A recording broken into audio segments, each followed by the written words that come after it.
नमस्कार साथियों, मयूर education YouTube channel में आपका स्वागत है। तो हम कल की सीरीज के आगे सामान्य विज्ञान की प्रीवियस ईयर क्वेश्चन की सीरीज नंबर 2 में आपका स्वागत है।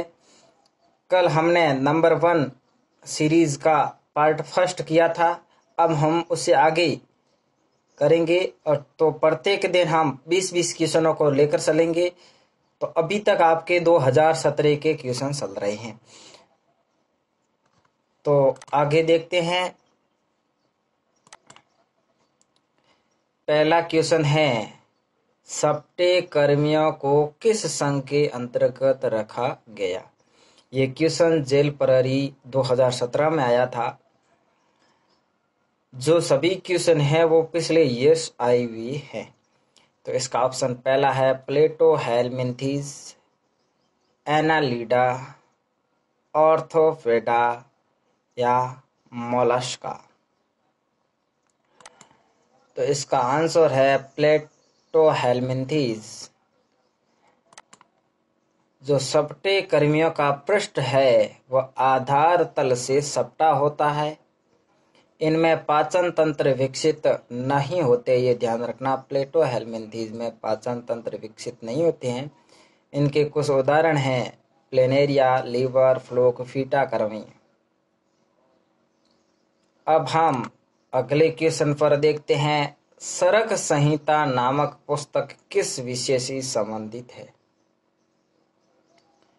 जो सरक संहिता है वह चिकित्सा से संबंधित है। जो श्वेत क्रांति किससे संबंधित है। भारत में कई प्रकार की कृषि संबंधित क्रांतियां हुई, उसमें से एक श्वेत क्रांति है। उसका क्वेश्चन पूछा गया, जिस श्वेत क्रांति किससे संबंधित है। मत्स्य उत्पादन से, कपास उत्पादन से, दुग्ध उत्पादन से और खाद्यान्न उत्पादन से। जैसा का नाम से पता होना चाहिए, श्वेत क्रांति दुग्ध उत्पादन से संबंधित है। तो आइए देखते हैं कि इसके और कौन कौन से हैं जो हमारे एग्जाम से संबंधित क्रांतियां पूछी जा सकती है।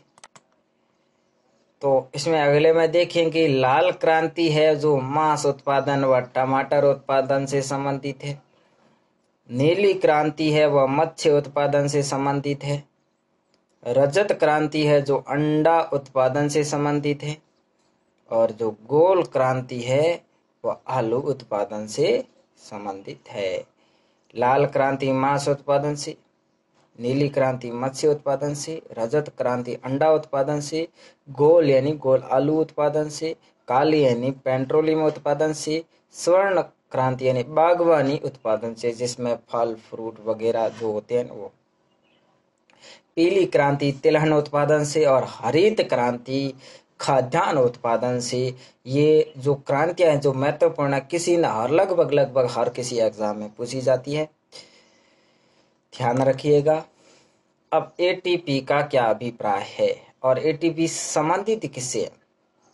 एटीपी का अभिप्राय है adenosine triphosphate, adenine triphosphate, adenine tetraphosphate या ना। इसका आंसर है एडिनोसिन ट्राइफॉस्फेट।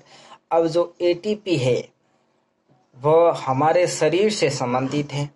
जब हम भोजन ग्रहण करते हैं, खाद्य पदार्थ के रूप में ग्रहण करते हैं, वह खाद्य पदार्थ हमारे शरीर में संचयी संग्रहित नहीं होते हैं और जो उनकी ऊर्जा होती है वह एटीपी के रूप में संग्रहित होती है। और एटीपी का पूरा नाम है एडिनोसिन ट्राइफॉस्फेट। और जो एडीपी है वो एडिनोसिन डाइफॉस्फेट है। अब अगला है अम्लराज HNO3 और HCl का अनुपात होता है। HNO3 और HCl का जो अनुपात होता है 3:1, 1:2, 1:8 या 1:3। 1:3। अब जब HNO3 व HCl का अनुपात 1:3 में यदि मिक्स कर दिया जाए तो उसे अम्लराज या एक्वा रेजिया कहते हैं, और ये एक्वा रेजिया इतना शक्तिशाली होता है कि ये गोल्ड यानी सोने को भी गला सकता है या सोने को गलाता है। अब अम्लराज को एक्वा रेजिया भी कहते हैं और इसको सोने के गलाने के काम आता है। सोडियम धातु के परमाणु की बाह्यतम कक्षा में उपस्थित इलेक्ट्रॉनों की संख्या। तो सबसे पहले देखेंगे अपन को इलेक्ट्रॉनिक विन्यास करना पड़ेगा। इलेक्ट्रॉनिक विन्यास करने से पहले हमें उनको परमाणु संख्या पता होना चाहिए, और सोडियम की परमाणु संख्या 11 है। Hydrogen, helium, lithium, beryllium, boron, carbon, nitrogen, oxygen, fluorine, neon और सोडियम। नियॉन है वह अक्रिय गैस है, और जो सोडियम है वह 11 नंबर पर परमाणु क्रमांक है। बहुत ही क्रियाशील तत्व है जो हवा के संपर्क में आने से अपने जो क्रिया हवा से क्रिया ऑक्सीजन से क्रिया करके विस्फोट हो जाता है, आग पकड़ लेता है।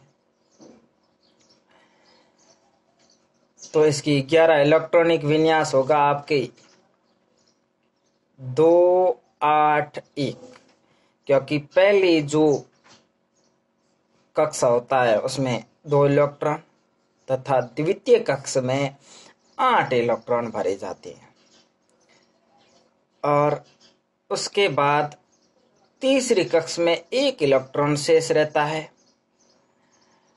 तो बाह्यतम कक्ष में 1 इलेक्ट्रॉन हो गया, 3, 2 उदासीन और 1 में से 1 इलेक्ट्रॉन हो गया। अब सोडियम परमाणु क्रमांक क्या है? अतः इलेक्ट्रॉनिक विन्यास 281 है, क्योंकि पहले कक्ष में 2, द्वितीय कक्ष में 8 और तृतीय कक्ष में 1 हो गया।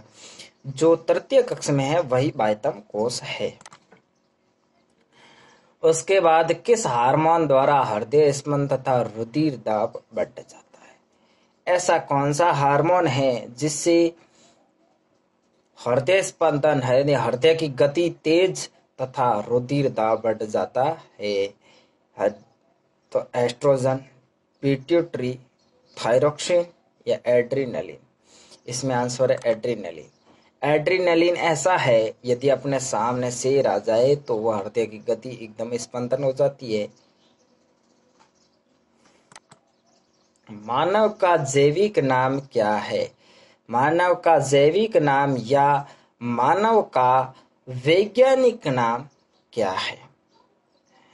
होमो सैपियंस, होमो इरेक्टस, होमो हैबिलिस, होमो निएंडरथालिस? तो इसका आंसर है होमो सैपियंस।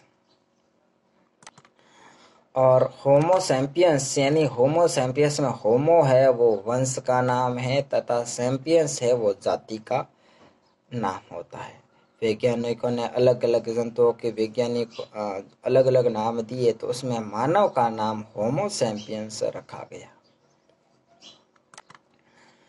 ट्रांसफार्मर का प्रयोग किया जाता है। ट्रांसफार्मर अर्थात हमारे देसी भाषा में कहे तो जिसको जो लाइट बदलने के लिए डीपी लगी होती है वह एक ट्रांसफार्मर है।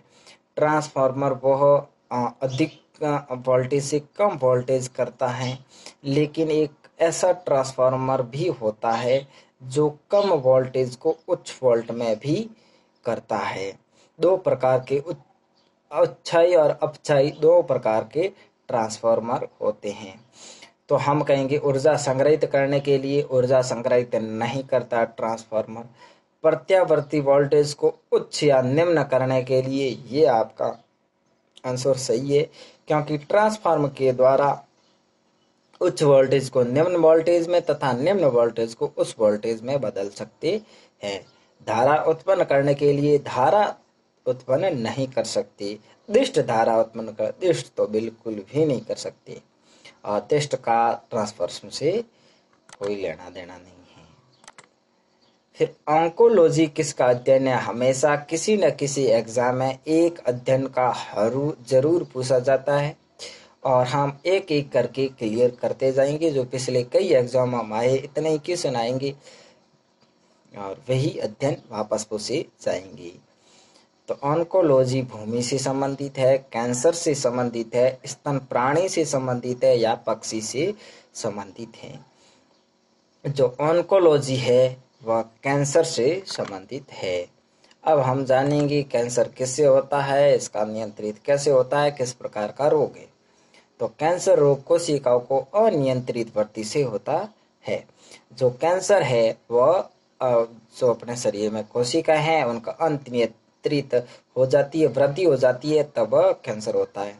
और कैंसर के उपचार के लिए कीमोथेरेपी पद्धति के उपयोग लिया जाता है, कीमोथेरेपी का लिया जाता है। रेडियो सक्रिय स्ट्रेंसियम 19 के कारण अस्थि कैंसर होता है। जो रेडियो सक्रिय स्ट्रेंसियम 19 के कारण अस्थि में कैंसर होता है। अब चुंबक बनाने के लिए निम्न में से कौन सी मिश्र धातु का प्रयोग किया जाता है? ऐसी मिश्र धातु जिसे चुंबक बनाया जा सकता है: ड्यूरेलुमीन, स्टेनलेस स्टील, एल्यूमिनियम, मैग्नीशियम। तब इसमें हम देखेंगे इसमें ड्यूरेलुमीन सही है। अब ड्यूरेलुमीन किन किन, हमारे लिए ये भी जानना जरूरी है कि ये किन किन पदार्थों से बनी हुई, किन किन धातुओं से बनी होती है। जो ड्यूरेलुमीन है वह aluminium plus copper plus magnesium plus manganese. अब इनके आपस में कुछ फिक्स जो अनुपात होते हैं उन्हीं के आधार पर ही ड्यूरेलुमीन बनता है और उन ड्यूरेलुमीन चुंबक बनता है। यानी 95% एल्यूमिनियम, 4% कॉपर यानी तांबा, 5% मैग्नीज और 5% मैग्नीशियम और 5% ही मैंगनीज। और इसके बाद स्टेनलेस स्टील और मैग्नीशियम जो हवाई जहाज बनाने के काम आता है। एल्यूमिनियम प्लस मैग्नीशियम यानी 95% जो है एल्यूमिनियम तथा 5% मैग्नीशियम लेते हैं तो हवाई जहाज के ढांचा का निर्माण करते हैं। फलों को कृत्रिम रूप से पकाने में कौन सी गैस प्रयुक्त होती है? तो एथेन, एसिटिलीन, ब्यूटेन या मेथेन। इसको आपके फलों को प्राकृतिक रूप से पकाने के लिए एसिटिलीन गैस है वह काम आती है। और एथिलीन या इथाइलीन को, एसिटिलीन है जो एथिलीन है, एथाइलीन है वो पादप हार्मोन भी कहते हैं। इसको पादप हार्मोन के अंतर्गत भी अध्ययन करते हैं। लाख का उत्पादन कैसे होता है? तो लाख एक प्रकार की जो बाजार में है वो उत्पादन किससे होता है? रेशे से, साल से, अंडाशय से, मल पदार्थों से, कीटों के शरीर के स्त्राव से। तो ये उत्पन्न होता है कीटों के शरीर के स्त्रावन से। हाइड्रोजन के समस्थानिकों की संख्या है तो इसमें 2, 4, 3, 5। तो इसमें हाइड्रोजनों के समस्थानिकों की संख्या है 3। इसमें कौन कौन से समस्थानिक है? प्रोटेरियम, ड्यूटेरियम, ट्राइटेरियम। जिसमें प्रोटॉनों की संख्या वही रहती है अर्थात परमाणु क्रमांक वही रहता है तथा द्रव्यमान संख्या बदलती रहती है। जिसमें प्रोटेरियम में 1 हाइड्रोजन, 1 न्यूट्रॉन तथा 1 प्रोटॉन, ड्यूटेरियम में 1 प्रोटॉन, 2 न्यूट्रॉन तथा ट्राइटेरियम में 1 प्रोटॉन, 3 न्यूट्रॉन होते हैं। जिसमें जो अपन सामान्य सा जो हाइड्रोजन यूज लेते हैं, लिखते हैं 1H1 यानी 1 हाइड्रोजन 1 न्यूट्रॉन, वह प्रोटेरियम होता है। उसके बाद में हम अगला लेंगे, डायबिटीज के रोगी के शरीर का कौन सा अंग सही ढंग से कार्य नहीं करता है? मस्तिष्क, अग्नाशय, यकृत या हृदय। डायबिटीज रोगी के शरीर का कौन सा अंग ढंग से कार्य नहीं करता है? तो ये हो जाएगा आपके अग्नाशय। अग्नाशय सही ढंग से नहीं करता है। अग्नाशय ग्रंथि है वह शरीर का एकमात्र मिश्रित ग्रंथि है। अग्नाशय ग्रंथि लैंगरेस दीपिकाएं निम्न हार्मोन स्रावित करती हैं: ग्लूकागॉन, इंसुलिन और सोमेस्टोस्टेटिन। इन तीनों हार्मोनों के अलग अलग कार्य हैं, लेकिन हमें यहाँ तक ही पढ़ना है अग्नाशय कौन सी हार्मोन स्रावित करते हैं। ये आगे वाले क्वेश्चन में हम देखेंगे, जब कोई ऐसा क्वेश्चन आएगा तो इसमें विस्तारित पढ़ेंगे। ग्लूकागॉन, इंसुलिन और सोमेस्टोस्टेटिन। नीला थोता है।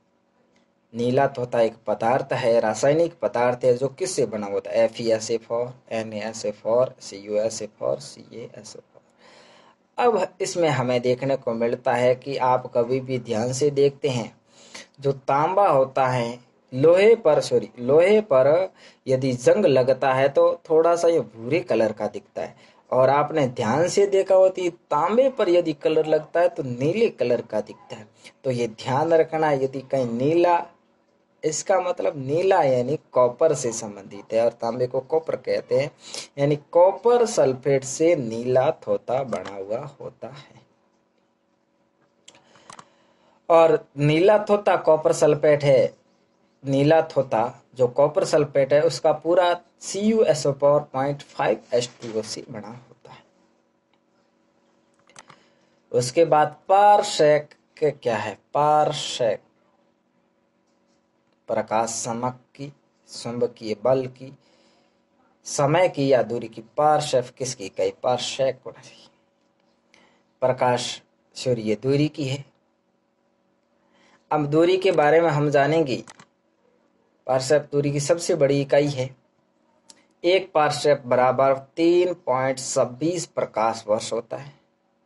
3.26 प्रकाश वर्ष। अब प्रकाश वर्ष भी दूरी का मात्रक है। 2 क्वेश्चन बन गए आपके एक के साथ, 2 क्वेश्चन क्लियर हो गए। पारसेक सबसे बड़ी इकाई है और इसमें 3.26 प्रकाश वर्ष होता है, और एक प्रकाश वर्ष में 9.4607 इंटू 10⁻12 किलोमीटर होते हैं। किलोमीटर लिखना मिस हो गया, ध्यान रखना। एक प्रकाश वर्ष 9.4607 इंटू 10⁻12 प्रकाश वर्ष होते हैं, किलोमीटर होते हैं। बाकी छोटी मोटी इकाई सब पता है, मीटर, सेंटीमीटर, किलोमीटर, वो कभी भी वो माइनस में लेंगे, नैनोमीटर वो भी लेंगे कभी। अब CPU का पूरा नाम, ये वैसे तो कंप्यूटर साइंस से संबंधित है, लेकिन जनरल साइंस के अंतर्गत ये भी एक क्वेश्चन बढ़ जाता है। CPU का पूरा नाम है केंद्रीय पुलिस यूनिट। हो ही नहीं सकता, क्योंकि सबको पता है CPU का पूरा नाम कंप्यूटर से संबंधित है। Central province unit, central processing unit, central place unit. तो इसमें हो जाइए सेंट्रल प्रोसेसिंग यूनिट। CPU है जो कंप्यूटर का मस्तिष्क कहलाता है। जो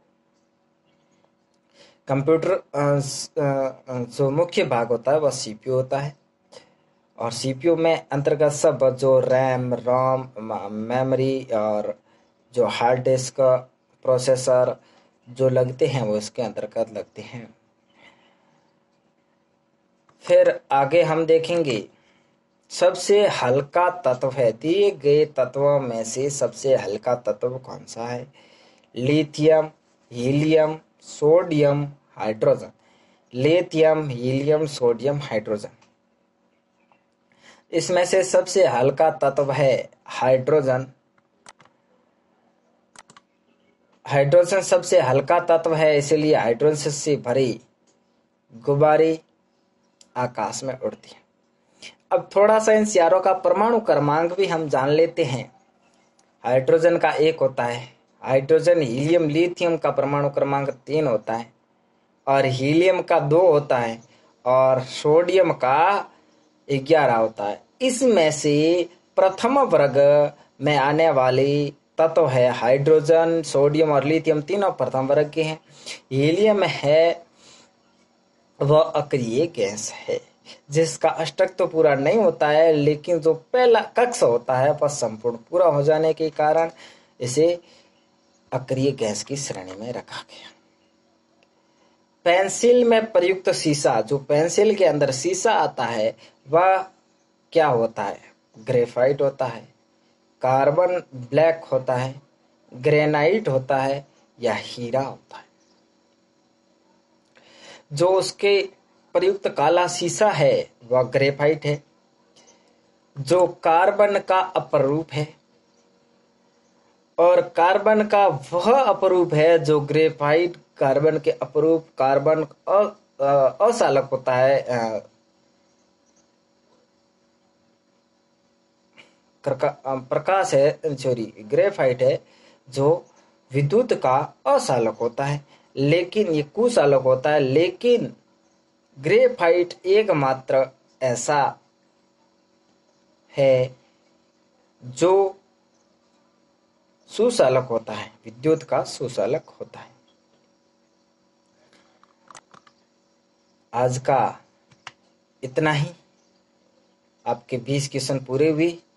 यदि वीडियो पसंद आया तो लाइक करें, शेयर करें, सब्सक्राइबर जरूर करें, ताकि इस तरह की वीडियो आपको एजुकेशनल वीडियो जरूर मिलेंगी। तो हम कल मिलेंगे इसी समय, फिर नई क्लास सामान्य विज्ञान की प्रीवियस ईयर क्वेश्चन की तीसरे पार्ट में।